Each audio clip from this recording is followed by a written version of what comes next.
Hola, muy buenos días, ¿cómo están? Mi nombre es Esmaley Ramírez. En el día de hoy les estaré indicando los aprendizajes obtenidos durante esa asignatura Fútbol 1. El tema 1, la historia del fútbol nacional e internacional. Bueno, este es el primer tema que se trabajó en la unidad 1 y puedo decir que aprendí mucho, ya que era un tema prácticamente nuevo para mí. En este obtuve aprendizajes significativos, aprendí el concepto del fútbol como deporte. En este también vi la historia de ese deporte a nivel nacional e internacional. Vi cómo llegó a nuestro país, cómo se introdujo la práctica de ese deporte y por quiénes, que fueron los españoles quienes introdujeron esta práctica en nuestro país. Y también sobre el Pinto y el Cóndor, que fueron los dos primeros equipos formados para esa época. Además, pude aprender puntos importantes sobre el fútbol a nivel nacional, a nivel internacional. Pude ver que el fútbol tuvo participación entre Escocia e Inglaterra en 1872 y que de ahí en adelante tuvo su consolidación como deporte a nivel mundial. Tema 2, elementos fundamentales del fútbol. Bueno, este es el segundo tema que se trabaja en la unidad. En este tema aprendí muchas cosas importantes, ya que luego de aprender sobre la historia y el concepto del fútbol como deporte, lo más importante es tener claro los elementos fundamentales. En este pude aprender sobre el terreno de juego, sus estructuras, sus partes, medidas y la función de este. Además aprendí sobre las porterías en el fútbol sala y en el fútbol de campo.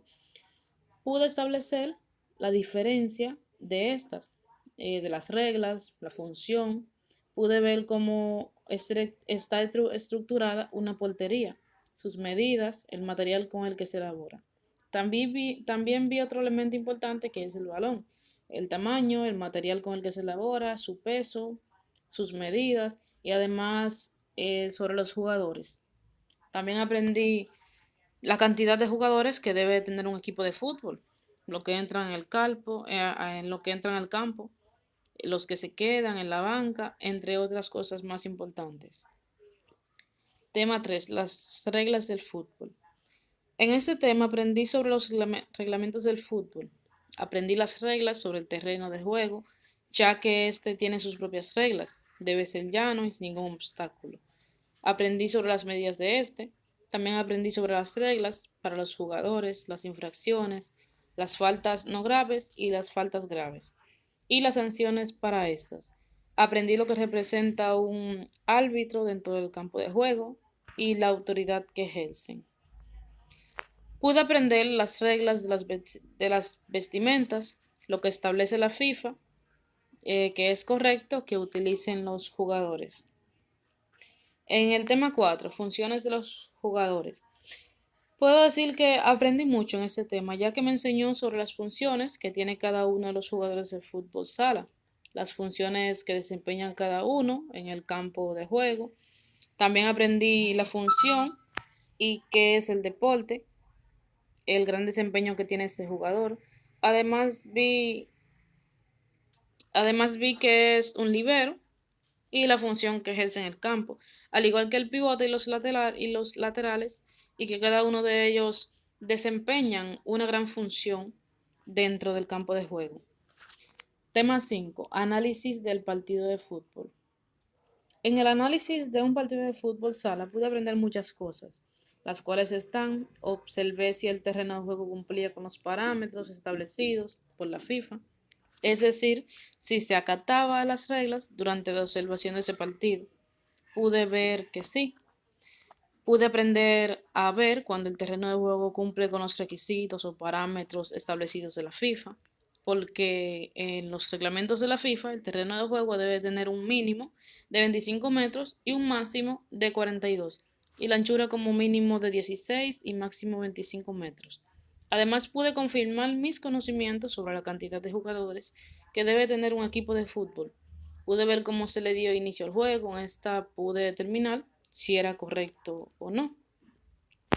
Aprendí que por equipo se debe tener un máximo de 12 jugadores. y que si se tiene más, ya esto va en contra de las reglas establecidas por la FIFA. También aprendí que la vestimenta de los porteros se identifica de los demás jugadores del equipo. Aprendí cómo se realiza la sustitución del campo, en el campo, y por la zona que debe de salir el jugador que será sustituido, que es por la zona de sustitución señalada. Aprendí el tiempo que dura un partido de fútbol y los tiempos de descanso entre este tiempo establecido. Además, aprendí que cuando se inicia el segundo tiempo, los equipos deben de cambiar del lado del terreno, y también pude observar y aprender cuando se comete una infracción, cómo la sancionan, o sea, la sanción que le dan a cada infracción, dependiendo de su gravedad, si es muy grave, si es simple, etcétera. Tema 6. Explicación y ejemplificación de las técnicas del fútbol. Bueno, en este tema aprendí sobre las técnicas fundamentales del fútbol, aprendí en qué consiste cada técnica. Además de esto, pude hacer videos demostrando cada una de ellas, por lo que ya puedo decir que las puedo dominar en un gran por ciento. Aprendí en qué consiste la técnica del control de balón, la técnica de conducciones balón, las técnicas de conducción, las técnicas de recepción del balón, y además aprendí a ejemplificarlas. Es decir, que de manera teórica aprendí en ellas en qué consta cada una, pero de manera práctica puedo ejemplificarlas. Tema 7. Diseño de actividades. En ese tema que estuvimos trabajando en las actividades de la unidad 3, puedo decir que aprendí mucho, ya que pude diseñar actividades para la enseñanza del fútbol. Y eso es lo que me ayudará a poder poner en práctica más adelante cuando me llegue el momento de aplicarlas. Aprendí a diseñar y planificar actividades sobre el fútbol de salón para diferentes niveles educativos. Realicé actividades para enseñar sobre las técnicas de conducción del balón, para las técnicas del golpeo de balón y para las técnicas de recepción del balón. Tema 8. Explicación y ejemplificación de las técnicas del portero en el fútbol. En esta última actividad aprendí a explicar y también a ejemplificar las técnicas del portero de fútbol. Además de eso, aprendí en qué consiste cada técnica para poder ejemplificarlas. Aprendí en qué consiste la técnica de la parada y además la ejemplifico. Aprendí qué es la técnica de desvío, qué son las prolongaciones, los saques y los golpeos. Puedo decir que ejemplifico cada una de ellas, por lo que indica que las aprendí. Muchas gracias. Hasta aquí ha sido mi narrativa.